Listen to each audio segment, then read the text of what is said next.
En este taller vamos a conocer la normativa aplicable a los procesos de contratación pública, con énfasis en esta fase, en la contractual. Ya hemos venido desarrollando anteriormente la fase preparatoria y la precontractual. Vamos en esta capacitación a repasar el funcionamiento del módulo facilitador de la contratación pública, más conocido como SHAI, y del portal, el SOCE, en la fase contractual. También repasaremos la elaboración de los documentos en la fase contractual y, por último, la resolución de las consultas generadas por ustedes. Damos paso al doctor Pablo Adi. Muchas gracias, arquitecta. Igualmente me sumo a los saludos realizados al inicio a todos los compañeros y compañeras de los gobiernos parroquiales de la provincia de La Paz. Como bien indicaba la arquitecta, dentro de las fases que establece la contratación pública, una de ellas es la fase contractual y de la ejecución, la cual nos compete el día de hoy dar este taller. Sumamente relevante conocer cuáles son las normativas que debemos considerar y aplicar dentro de estos procesos, sobre todo, y lo que corresponde a la fase contractual.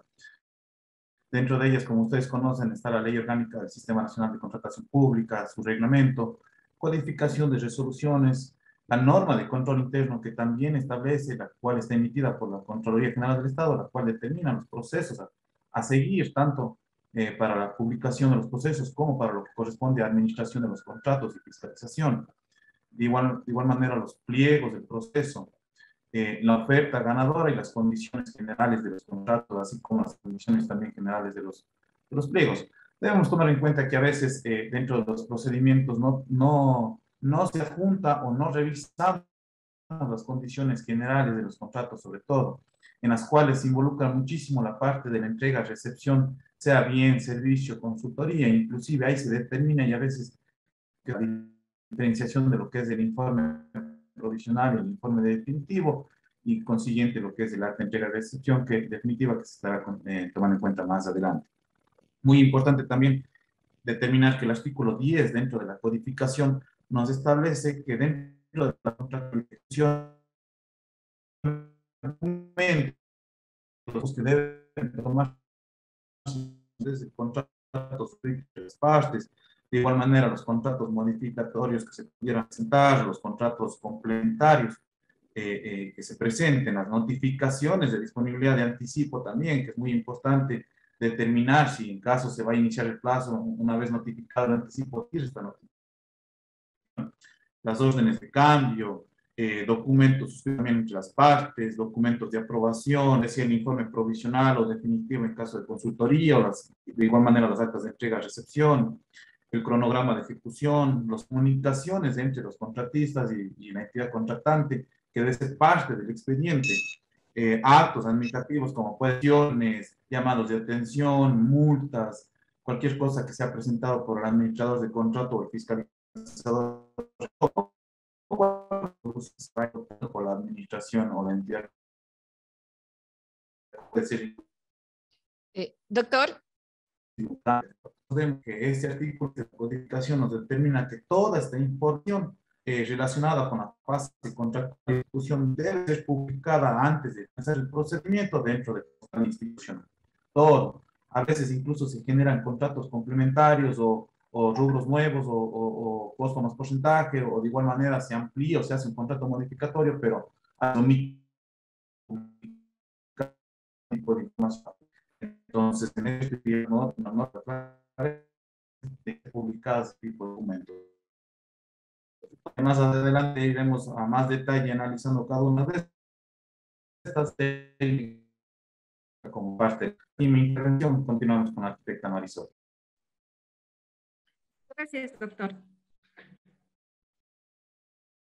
Bueno, como concepto de la fase contractual que está establecido en el artículo 30 de la codificación de resoluciones, la fase de la contratación pública incluye toda acción a poder cumplir con contrato suscrito, cubriendo la totalidad de los eventos. Esta fase, recuerden que está a partir de la adjudicación o declaratoria de desierto.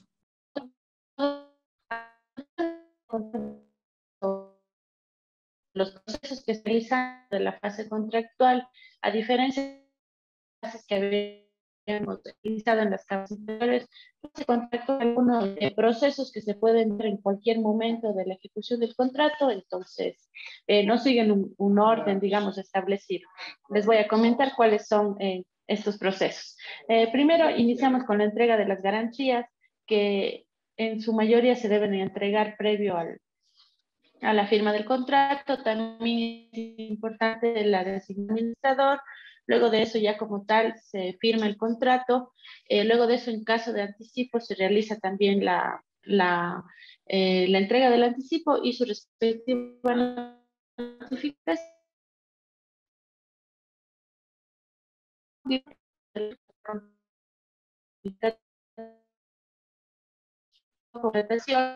Se tiene que analizar el tema de los programas de ejecución de pagos. También se pueden dar multas y sanciones. Luego también se pueden dar órdenes de cambio, nuevos rubros, y obviamente final y hasta al final lo mismo sucede con los actos. Se pueden dar las actas parciales, y a continuación de eso y al final se pueden dar ya las actas definitivas o provisionales. Lo relacionado con las garantías. Tenemos tres tipos de garantías: la de fiel cumplimiento, de buen uso del anticipo y la garantía técnica. Lo que se refiere a la garantía de fiel cumplimiento, esta debe ser entregada antes o al momento de la firma del contrato. El valor de esta garantía es del 5% del monto contractual. Para lo que son bienes y servicios no normalizados, si la oferta económica adjudicada fuese inferior al presupuesto referencial en un porcentaje igual o superior al 10% de este, la garantía de fiel cumplimiento deberá incrementarse en un monto equivalente al 20% de la diferencia entre el presupuesto referencial y la cuantía del contrato. La garantía de fiel cumplimiento no se aplica en cuantías menores a 0.502. En este caso, para el año 2022, son $67,747 y no aplican tampoco para los contratos de compra-venta de bienes inmuebles y adquisición de bienes muebles que se entreguen al momento de ejecutarse el pago. En lo que se refiere a las garantías de buen uso del anticipo, la misma se debe recibir, como se decía antes, de la entrega del anticipo en caso de que el contrato incluya un pago de anticipo. El monto es por igual valor del anticipo. La norma indica que las cartas de crédito no se consideran anticipo si su pago está condicionado a entrega a excepción de los bienes u obras materias del contrato. Por último, tenemos la garantía técnica.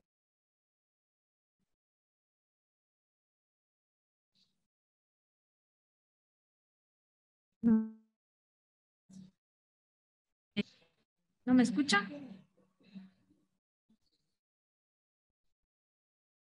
La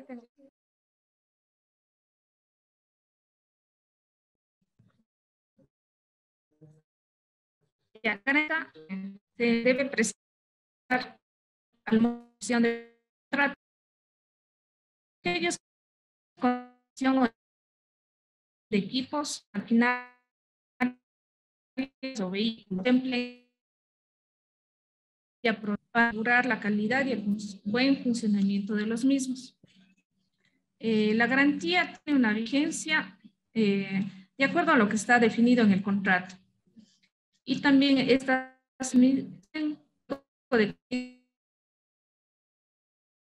la obligación guardar en se han adquirido.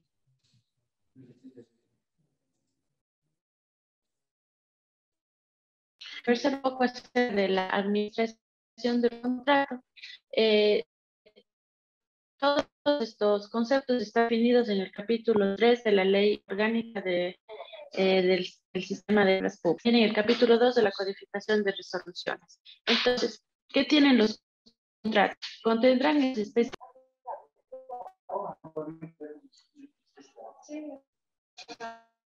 Compañeros, estamos teniendo problemas con el internet. No sé También si, está con dos. no sé si nos escuchan, nos pueden escuchar, han escuchado las intervenciones claramente, ha habido tal vez inconvenientes.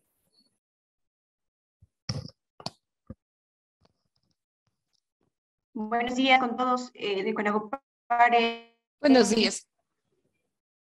y todos los que han participado en esta. Entonces, no sé si de pronto consideren que están con mal internet, pero se escucha todo desde mi parte. Si han estado escuchando bien, ya, vamos a ver si hay alguna parte, al final tal vez pudieron escuchar todo normal o si no podemos repetir la última parte que fue lo que estaba interviniendo la ingeniera Irene. Buenos días, sí se escuchó todo. ¿Se escuchó todo? Hasta el final. Listo. Entonces Ajá. parece que es acá nomás que en nuestras computadoras, nuestro internet. Listo, ingeniera Irene, entonces para que continúe con la intervención, de acuerdo con los compañeros, estaba escuchando todo con normalidad. Ya, muchas gracias. No sé si la pantalla también se puede visualizar. Sí, está correcto.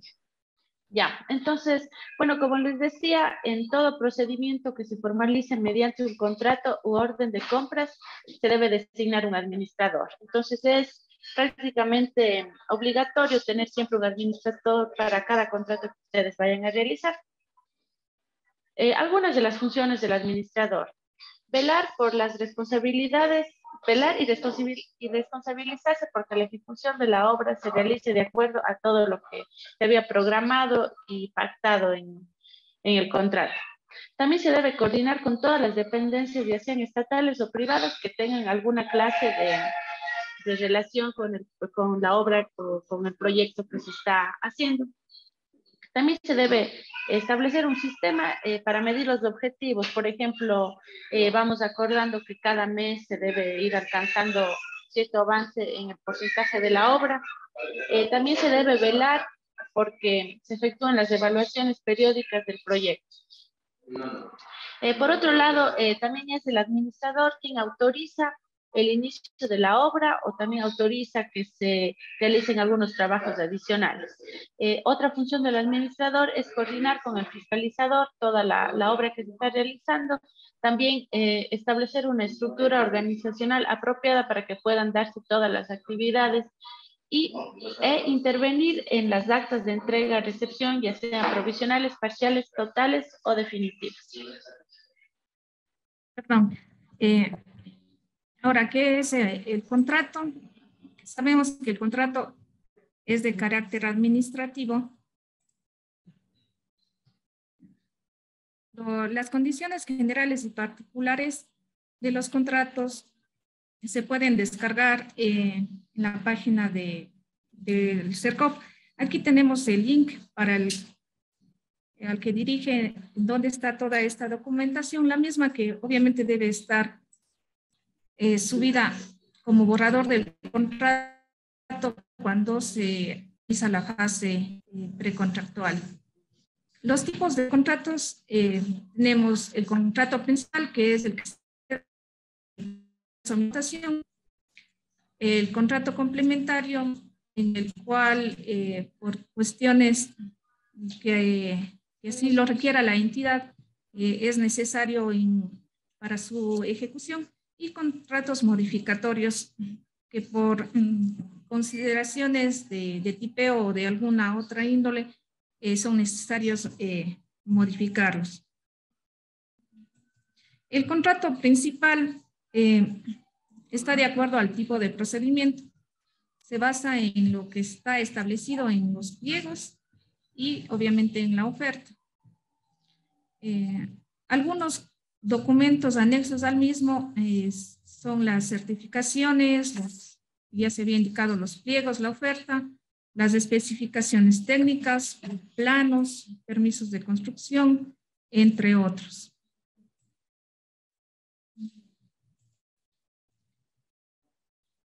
Definiendo más los contratos modificatorios, estos se dan cuando hubiere cometido errores de buena fe en las cláusulas contractuales que pueden ser de tipo transcripción o mal tipeo.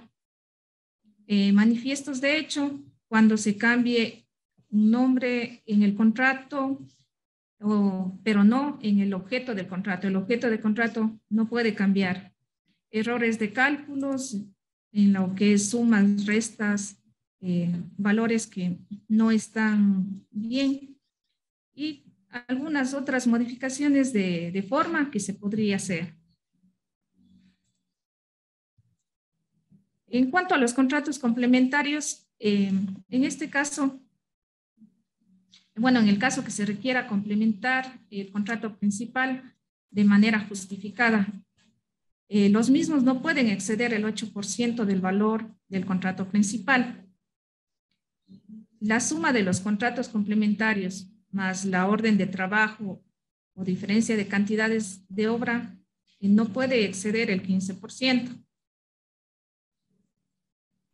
En los contratos de obra se debe incluir la fórmula de reajuste de precios de la parte correspondiente al contrato complementario. Es necesario que exista la certificación presupuestaria de recursos para poder elaborar este contrato complementario. En lo que es adquisición de bienes, no procede la celebración de estos contratos complementarios. Esto hay que tener muy presente.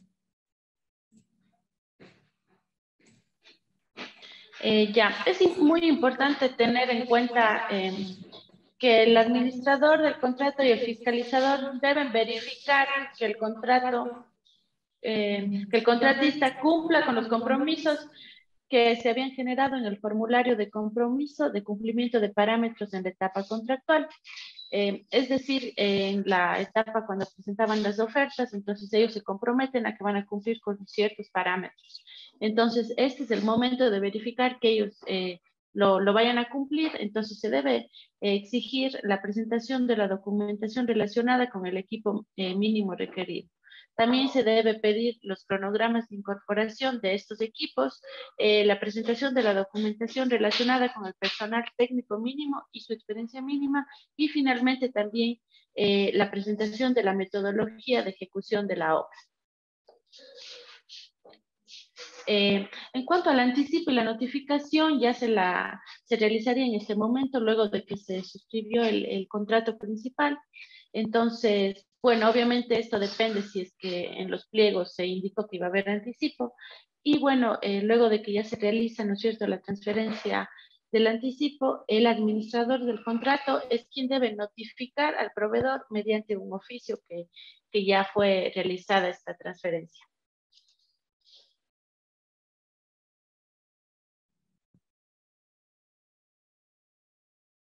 Dentro de ciertos procesos de contratación se da también la subcontratación, de acuerdo al artículo 78 y 79 de la Ley Orgánica del Sistema Nacional de Contratación Pública. Para la subcontratación debe estar definidos sus condiciones en el pliego. El contratista está prohibido de ceder sus derechos y obligaciones. Podrá subcontratar a personas que estén registradas en el RUC y no debe superar el monto de la subcontratación el 30%. Obviamente el contratista principal no pierde su responsabilidad bajo la subcontratación. Con respecto a la subcontratación también hay más normas relativas que pueden encontrarse en el título 6 de la codificación de resoluciones. Pero generalmente, bueno, en el caso de los GAT parroquiales, no se da mayormente este tipo de subcontrataciones.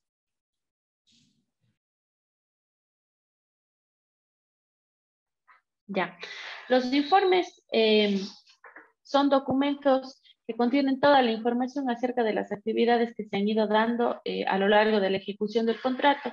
Estos podrían ser provisionales o parciales.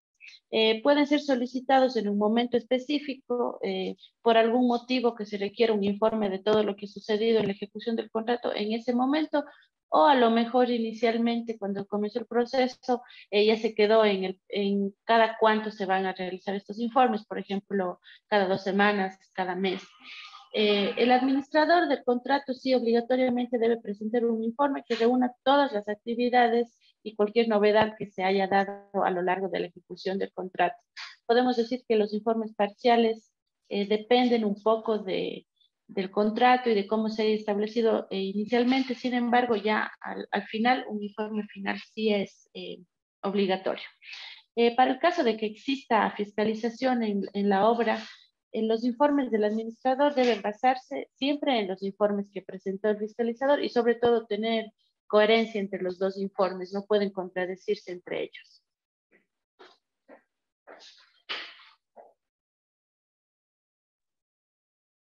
Ahora vamos a hablar sobre las multas. Esto está establecido en el artículo 71 de la ley, en el artículo 2 de la codificación de resoluciones. Las multas son obligatorias para todo tipo de proceso de contratación y estas se imponen por retardo en la ejecución o por incumplimiento de las demás obligaciones. Las multas son impuestas por el administrador y el fiscalizador. Estas multas pueden ser impugnadas en sede administrativa. Los montos de las mismas son definidos previamente en el contrato. En el caso de que no conste en el contrato ni en los pliegos, se entenderá que por cada día de retraso en la ejecución de las obligaciones del contratista, se aplicará una multa equivalente al 1 por 1000 del monto del contrato.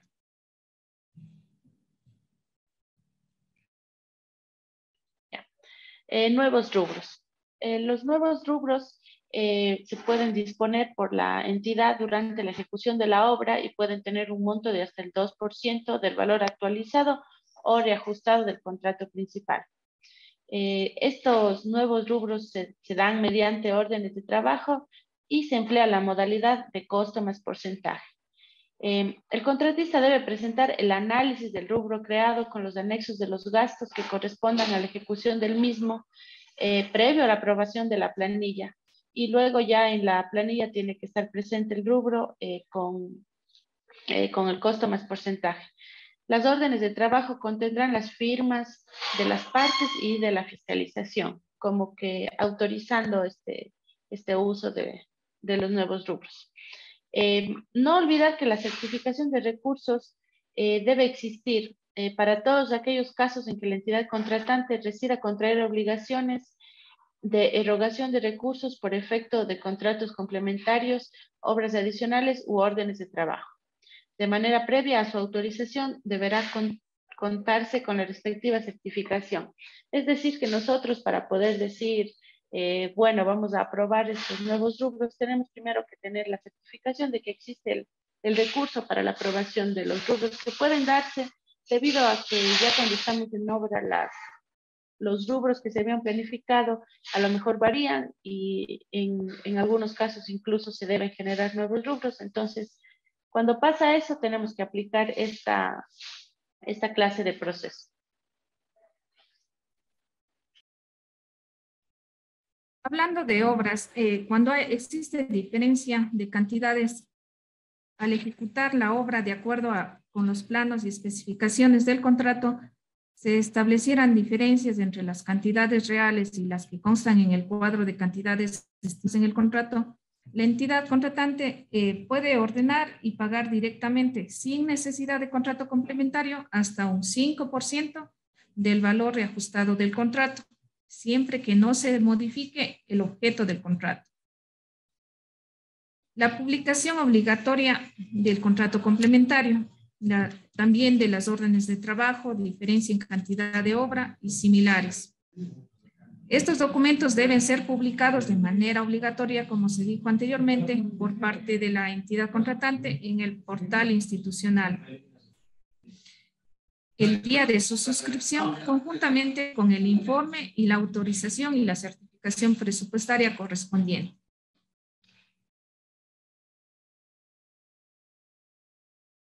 Ya. En cuanto al reajuste de precios, tenemos que los contratos de ejecución de obras, adquisición de bienes o de prestación de servicios, cuya forma de pago corresponde al sistema de precios unitarios, se sujetan al reajuste de precios. Este reajuste de precios se da sobre todo debido a que los precios, digamos, en el momento que se firma el contrato, varían de acuerdo al índice de precios del INEC, que bueno, son estadísticas que se publican mensualmente en el portal del Instituto Nacional de Estadísticas y Censos.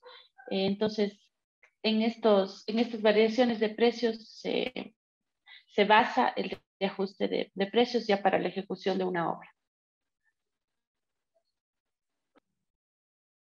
Llegamos a la recepción de la contratación. La recepción es un acto en el que el contratista entrega el objeto del contrato. En esta fase se genera un acta en donde se estipulan las condiciones de la recepción. Para consultoría se requiere una sola recepción definitiva o además algunas parciales de acuerdo a lo estipulado en el contrato. En los contratos de ejecución de obra y en los integrales por precio fijo, se da siempre una recepción provisional y una definitiva. Se pueden efectuar adicionalmente recepciones parciales. Para la recepción se conformará una comisión, la misma que está conformada por el contratista, el administrador del contrato, en el caso de obras, un técnico que no haya intervenido en el proceso de ejecución del contrato.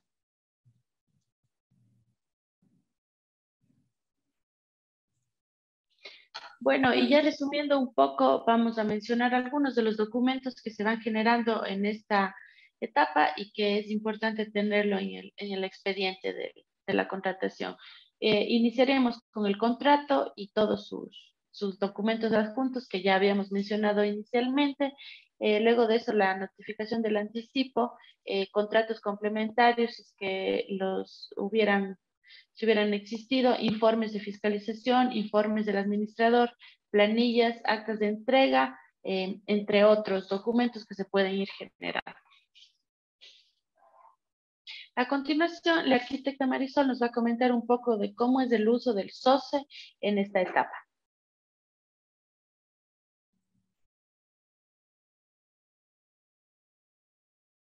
Ya en SOCE debemos hacer aplicación del contrato, iniciando por eso.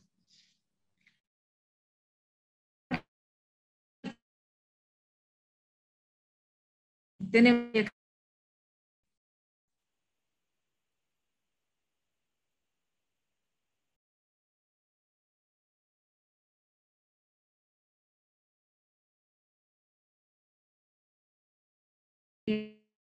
todos los datos que están aquí con el cuadrito en rojo.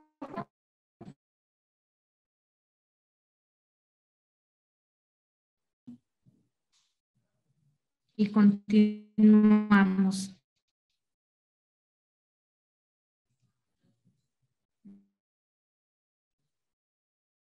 Una vez que hemos llenado la información que nos piden, tenemos que subir el contrato.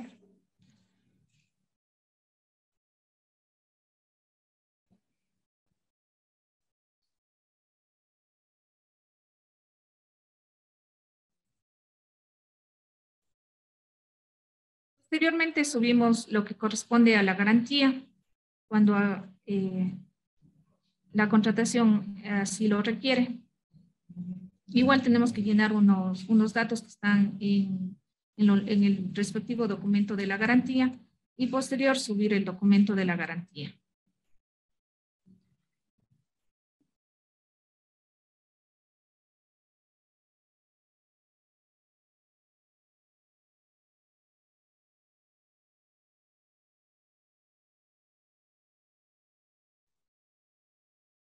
Bueno, continuando con el mismo proceso de subir la garantía, como le indicaba, el SOCE le va a ir consultando qué tipo de garantía es, la fecha, el plazo, y debemos subir los documentos, como le decía, de la garantía que se nos ha sido entregada. Cuando la contratación se trata de obras, nosotros debemos subir las planillas, para lo cual primero subimos el presupuesto de obra,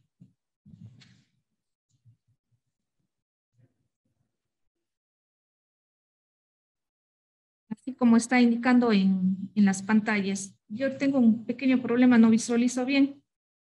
Entonces, bueno, subimos la información de la tabla de cantidades de la contratación en el caso de obras.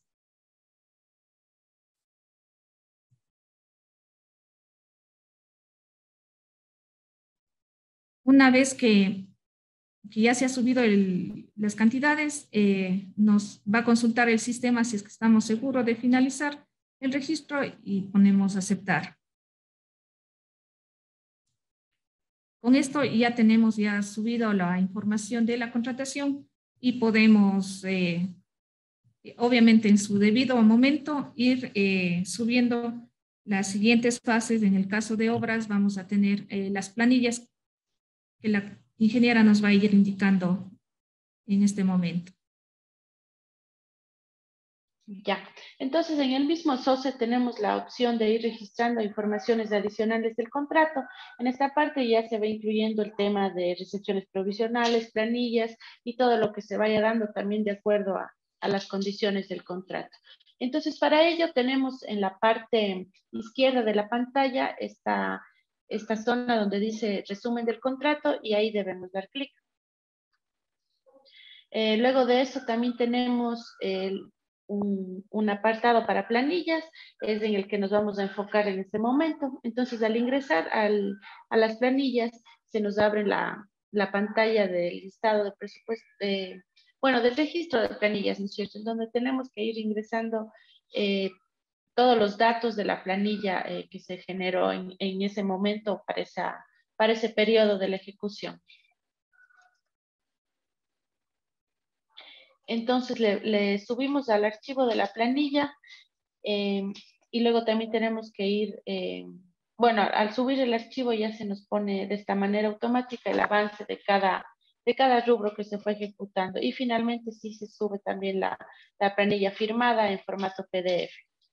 Entonces le damos clic en aceptar y con eso ya tendríamos, como ustedes pueden ver en la parte derecha inferior de sus pantallas, cómo se va indicando ya el porcentaje de avance de la obra para esa planilla. También ya al finalizar la obra, ¿no es cierto?, tenemos que registrar ya la liquidación. Para ello damos clic en liquidación y le damos luego sí, cuando nos pregunta el contratista ha concluido los trabajos y ha solicitado la recepción provisional de estos.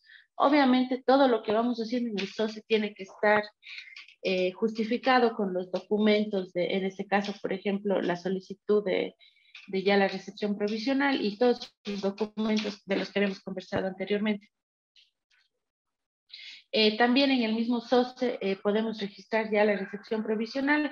Recordemos que la recepción definitiva, ¿no es cierto?, fue en los pliegos ya definido el tiempo en el que se va a dar esta recepción. Entonces, es importante registrar en el SOCE la recepción provisional porque a partir de ahí empieza a correr el tiempo para la recepción definitiva. ¿Ya? Entonces, aquí nos pide obviamente subir el acta, pero también nos da un espacio para subir valores de multa por mora. Entonces, eso a tener en cuenta en caso de que se hayan dado multas.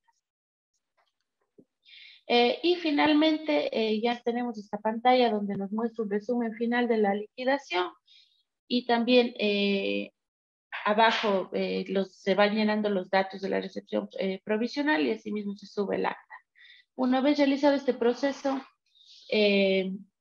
nos va a salir en la etapa de recepción, o sea, nos va a indicar el SOCE que nuestro contrato ya está en etapa de recepción y así se quedará hasta que sea momento de la recepción definitiva de la obra. Como se puede ver, se indica claramente en el SOCE esta etapa. Y bueno, ya para finalizar, les dejamos como siempre el link de los recursos que hemos utilizado para esta presentación.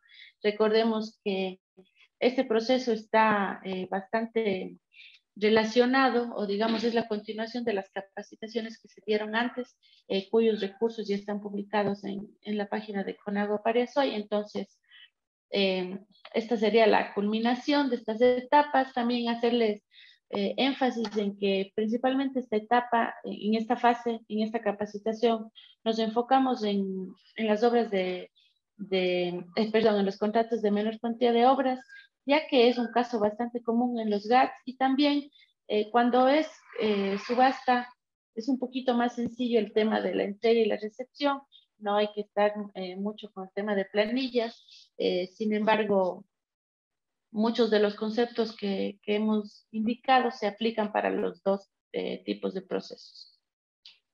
Y bueno, finalmente vamos a dejarles la palabra a ustedes para poder escuchar las dudas que se pudieron haber generado de este tema. Muchas gracias por su atención. Muchísimas gracias, ingeniera Irene. Vamos a dar paso al tema de consultas. En el chat hay una consulta, me parece que la arquitecta ya dio respuesta, pero la vamos a leer también. De Tania Quinde nos dice, ¿los contratos complementarios se pueden hacer en consultoría también o solo es aplicado a obras? La arquitecta Marisol Bisuete respondió, entonces no sé si se quedó claro o tal vez se quiera pedir una aclaración. Igual las personas pueden realizar sus consultas en el chat o también habilitar sus micrófonos. Solamente para un poco hacer alcance a lo que ha indicado la arquitecta Marisol, sí. En cuanto al tema de complementarios en obra, ya había explicado justamente respecto a los porcentajes que se realizan, el 8% en complementario, en lo que corresponde, ¿no es cierto?, diferencia de cantidades del 5% y en lo que es orden de trabajo el 2%, que sumado nos pueden dar simultáneamente el 15%. En lo que acaba de indicar también, la consultoría se podrá realizar hasta el 15%, pero hay que tomar muy en cuenta que en los procesos de bienes no se pueden realizar complementarios. A veces sí he visto que se hace adquisición de tubería o materiales de construcción que están subidos como bienes y se han efectuado complementarios, ¿verdad? A pesar de que se ha sugerido o se ha asesorado que no existe complementario. Y eso está en el artículo 87 de la ley, en el cual establece específicamente que no procede la celebración de contratos complementarios para los de adquisición de bienes sujetos a esta ley. Entonces hay que tener muchísimo cuidado, sí, en lo que corresponde a la aplicación del complementario. De igual manera, en obra a veces me han preguntado, ¿nos podemos pasar más del 15%? Más que todo para los compañeros o colegas que han estado ya en años anteriores, recordarán que se podía llegar hasta el 70%, pero no. Ya la ley es clarísimo que simultáneamente solo se puede aplicar hasta el 15%, pero si yo requiero, ¿no es cierto?, más porcentaje para el tema de complementariedad, me tengo que remitir una petición para solicitar un informe favorable de la Contraloría General del Estado para que yo pueda hasta un 35% generar el aumento de porcentaje en mi obra, pero siempre y cuando cuente con el informe favorable de la Contraloría. La Contraloría, en este caso, tiene 30 días para contestar. Si no contesta, entendemos que es favorable. Si contesta e indica que no es favorable aumentar este porcentaje, este 35% o más del 15%, digámoslo así, ustedes tendrán que nuevamente subir un nuevo proceso para poder culminar o ejecutar esa obra. Eso nomás, Dianita, quería complementar. Muchísimas gracias, Doc. Tenemos una consulta en el chat, es de parte de María Eugenia Rivera. Buenos días. En caso de que no exista preguntas en una contratación por menor cuantía, ¿se debe subir el acta de preguntas, respuestas y aclaraciones, indicando que no se ha receptado preguntas por parte de los proveedores interesados en participar en el proceso de contratación? Sí. En el caso de que no exista preguntas, sí debemos igual realizar un acta indicando esto, como para darle sustento al tema de lo que realmente sucedió en el socio, que no se dieron preguntas. Esta acta tiene que quedar dentro del expediente, sin embargo, al no generarse preguntas, no nos da ese espacio el socio para subir el acta, entonces se lo podría subir más adelante para que quede, digamos, para que no exista ese hueco de que falte esa acta, se lo podría subir en la parte de adjudicación, porque como les comento, no nos da el espacio, el socio para subirlo en la etapa si es que no se generaron las preguntas. Muchas gracias, ingeniera. Tenemos la consulta del GAT de San Cristóbal. Buenos días, estimados compañeros, compañeras. Una consulta. En subasta inversa electrónica, si se pasa directamente a la etapa de negociación, ¿cuál es el porcentaje de aplicación? Si vamos a negociación, la ley indica que debe ser mínimo el 5% en esta fase de negociación. Igual, si queremos poner un valor menor, el socio no nos permite ingresar un menor valor. Sí, solamente igual para complementar lo que acaba de indicar la arquitecta, está en el artículo 47 del reglamento de la ley de contratación pública, en el numeral 4, que dice: en todo caso el oferente deberá, no es facultativo, debe sí o sí rebajar su oferta económica al menos el 5% del presupuesto referencial de la subasta inversa convocada, que obviamente debe constar en el acta de negociación. Muchas gracias. Y tenemos la consulta de María Rivera. Ella nos dice: buenos días, ¿en qué parte de la ley se encuentran las suspensiones de plazo?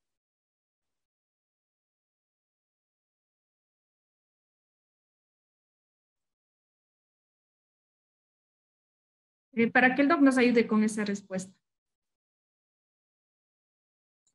Sí, como habíamos indicado al inicio, ¿no es cierto?, dentro de las condiciones generales nos hablan muy claramente respecto a lo que son prórrogas y suspensiones, pero lamentablemente a veces no leemos las condiciones generales de los contratos.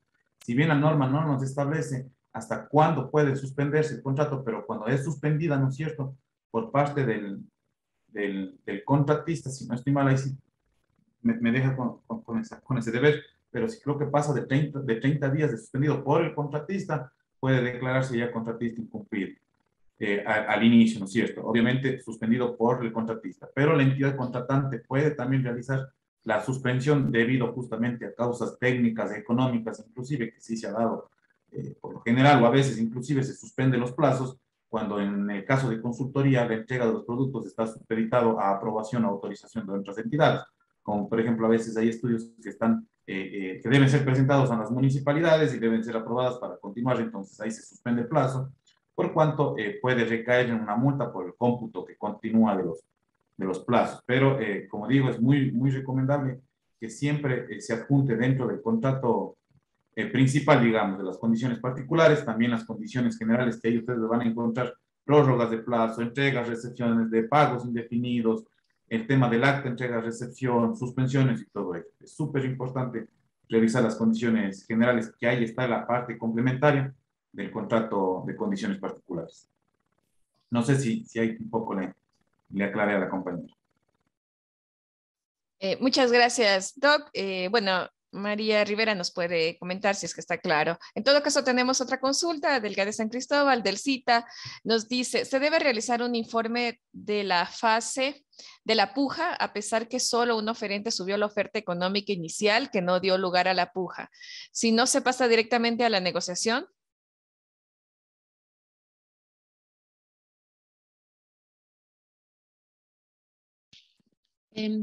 Sí, bueno, claro, si es que se pasa directamente a la negociación, recuerden que en el taller anterior habíamos conversado de que en la subasta inversa se puede dar la puja o la negociación. Entonces, digamos que técnicamente ya no existiría una etapa de puja. Entonces, sería importante indicar, si es que no es en el informe, o sea, si es que no se hace un informe de la puja, pero sí se puede indicar ya cuando realizamos el acta de la negociación, se puede indicar que en la parte de antecedentes, ¿no es cierto?, que no se dio puja por tal motivo, y sería un antecedente justamente de la negociación, para que conste el tema de que no se dio la puja.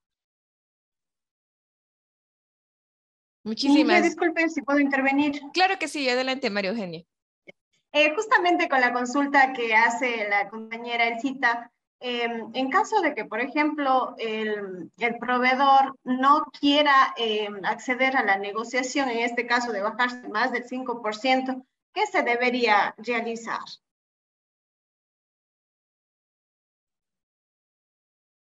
Buenos días, María Eugenia, ¿cómo le va? Usted dice que el oferente no quiere bajarse el 5%, quiere bajarse menos, o simplemente... O sea, no quiere bajarse ni el 5%, ni menos del 5%, ¿cómo se debería actuar? Entendiéndose de lo que dijo el doctor, que en la ley de contratación pública está en el artículo 47, que tiene que bajarse al menos el 5%, pero si es que el proveedor no quiere bajarse y dice que no le resulta porque los precios están demasiado bajos en el presupuesto, ¿cómo se debería actuar? Bueno, según entiendo, la ley no le obliga al oferente, en este caso, a hacer la negociación, porque inclusive la misma ley provee de una negociación fallida. Por lo tanto, ahí la entidad tiene que hacer una acta de negociación indicando que hay esta situación y por lo tanto se da la negociación fallida. Así es el término. Obligarle mismo al oferente no va a poder dar si no quiere hacer, bajarse, mejor dicho, el porcentaje mínimo, que es el 5%. Pero bueno, de hecho, justamente esto a mí me pasó el año anterior. Y bueno, el doctor Johnny me había hecho esa observación y me había indicado que los proveedores, ellos participan y obviamente están también y conocen la ley y saben que hay que bajarse más del 5%, y en este caso igual ellos están expuestos a que si haya uno o varios proveedores en que ellos también tienen que calcular esa parte también. Claro, pero como le indico, la norma no le obliga. Lo que sí la entidad puede hacer es enviar un informe al CERCOP indicando que este oferente no llegó a la negociación, por lo cual perjudica a la entidad porque está retrasando el proceso mismo de la compra que están haciendo. Hasta ahí, y ahí el SOCE, bueno, sabrá ya encaminar el proceso. Pero a menos que hay algo que no he leído, no hay algo que le obligue al oferente a hacer la negociación. Entonces, no sé si me ayuda en eso, Doc. Al declararse, digamos que ya es negociación fallida, entonces ahí se declararía como desierto el proceso. Sí, correcto. O sea, como explicaba la arquitecta Marisol, el momento que se da el, digamos, paso a la negociación única por cuanto solamente existe un oferente habilitado o solamente un oferente presentado la oferta, se inicia la etapa de negociación. Solamente en ese escenario, cuando existe uno solo, se presenta, se apertura esta etapa. Por eso inclusive la puja ya no se ejecuta como tal. Se abre la parte del acta de negociación con el oferente, en los cuales debe cumplir las condicionantes del artículo que le había indicado anteriormente. Dentro de esas condicionantes no nos da un tema de optativo o facultativo por parte del oferente. Ahora, si el oferente en este punto, para su pensar, no está de acuerdo a la negociación, que como mínimo tiene que bajarse el 5%, no así en otro tipo de procesos, con consultoría que no nos da, digamos, esa obligatoriedad de bajarse, pero sí en este tipo de proceso que nos dice que mínimo debe bajarse el 5%. Ahora, no está en la obligación, como bien decía la arquitecta, de bajarse. ¿Qué pasa si el oferente dice, a mí ya no me conviene? Obviamente, en ese caso, como usted bien dice, María Eugenia, se declararía desierto el proceso por cuanto ya no ha cumplido con esta etapa que nos exige la norma y que tiene ya condicionantes para este tipo de negociaciones. Como digo, no así en otro tipo de procesos como la consultoría. Aprovechando, María Eugenia, más bien, ya le encontré los artículos de lo que me preguntaba de la suspensión. El artículo 94 de la ley, numeral 4, nos habla que se puede dar por terminado unilateralmente por suspensión de los trabajos por parte del contratista por más de 60 días. Y el artículo 96, en cambio, nos aplica el mismo término de los 60, el mismo plazo, perdón, de los 60 días, pero viceversa. En este caso, si la entidad contratante suspende 60 días, el contratista podrá también solicitar dar por terminado el proceso. ¿Sí? Ahí más bien ya tiene ese rango de los 60 días, tanto para el uno como para el otro. No sé, bueno, eso no pregunté yo, preguntó una compañera que justamente se ha llamado mi nombre. Ah, ya, perdón. Sí. Ah, ya, la compañera María Rivera, perdón. Rivera, María, pero sí. aprovechando el espacio. Otra preguntita. Justamente en tema de la negociación. Por ejemplo, yo ya subo el acta de calificación y ¿cuándo yo ya puedo notificar al proveedor que está único, obviamente, que ha presentado la oferta, para que tenga presente la fecha de negociación.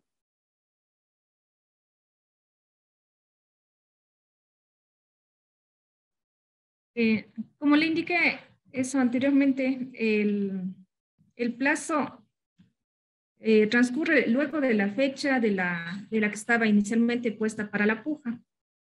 Desde esa fecha puede notificar fecha y hora para la negociación, que no debe pasar obviamente más de 3 días de la fecha que estuvo definida para la puja.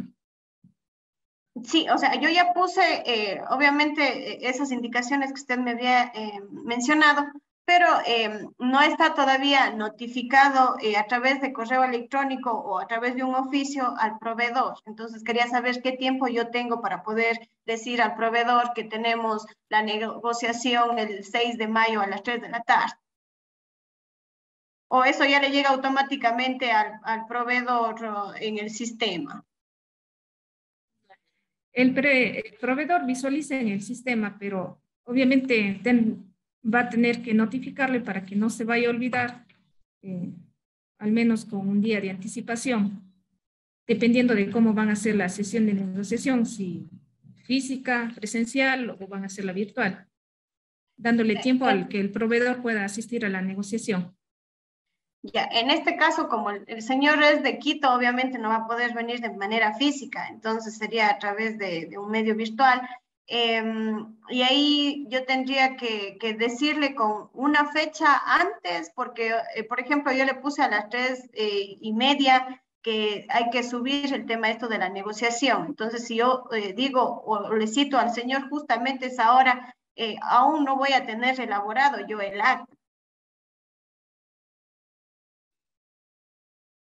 Si está como fecha límite, claro, tiene que ser al menos 1 hora o 2 horas antes para que pueda elaborarse el acta de lo que se dé en la negociación. Eso nomás fueron mis consultas. Muchas gracias a los ponentes. Muchas gracias a usted, María Eugenia. Y tenemos también una consulta, me parece que sobre un tema que se estaban refiriendo, intervino el CITA y ella nos dice, si se da la negociación fallida, ¿se procede con la adjudicación? En ese caso ya no hay adjudicación, ya iría a la,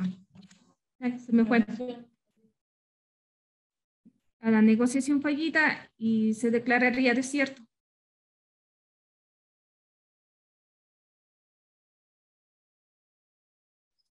Listo, muchísimas gracias, arquitecta. No sé si alguno de los compañeros tenga alguna otra consulta, puede hacerla por el chat o también interviniendo.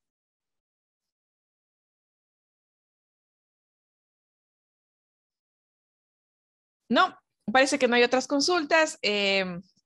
No sé, arquitecto, ingeniero, doctor Pablo, si hay alguna información adicional que se pueda acotar o si no, ya para dar por terminado el taller. Es solo una acotación a todo lo que hemos conversado. Recordarles que hemos preparado esta serie de 3 talleres para ir analizando cada una de las fases, para analizar cada una de las fases de la contratación pública. Todas las capacitaciones las pueden encontrar en la página, y si a lo mejor no encuentran algún tema específico en una capacitación, pues seguramente estará en otra, ya que hemos ido en orden y ciertos temas corresponden a diferentes fases. Y pues con toda esta información brindada, esperamos que sea mucho más sencillo para ustedes realizar todos sus procesos de contratación. Igual, en todas las presentaciones que hemos subido está la ley a la que nos estamos refiriendo, la cual ustedes pueden buscar y tal vez ampliar los conocimientos. Muchísimas gracias, ingeniera. Dianita, una cosa. Adelante, más en el anterior taller también se explicó y seguimos cayendo en este mismo error de la suscripción tanto de la resolución de adjudicación como la suscripción de contratos antes de los términos que señala la ley, que es de 3 días. Y se nota que se adjudica y al siguiente día se firman los contratos, o después de calificado se adjudica y se firman los contratos menos de los términos que establece la ley. Y debo indicarles que ya en estos días, en algunas juntas parroquiales, el CERCO ha observado y ha remitido a Contraloría. Entonces, más que todo, más bien, sugerirles cumplamos con lo que está en la norma, sobre todo los términos de adjudicación y los términos de contrato que nos hablan. 3 días términos, o sea, 3 días hábiles para tanto la adjudicación desde la última etapa, sea de calificación o de negociación, contar los 3 días términos y una vez adjudicado, contar también los 3 días términos para la suscripción de contratos. Entiendo a veces que es apresurar el tiempo y todo, pero aquí recordarán que ya por firmas electrónicas y todo ya no hay cómo cambiar las fechas en documentos, nada. Ahorita ya hay que cumplir con estas normativas, hay que tener muchísimo cuidado justamente porque en eso se están cogiendo también los que son los oferentes que no han ganado, los que siempre presentan las demandas o quejas, justamente en los términos de suscripción de estos documentos. De mi parte, más bien, despedirme y agradecerles a todos ustedes por su participación.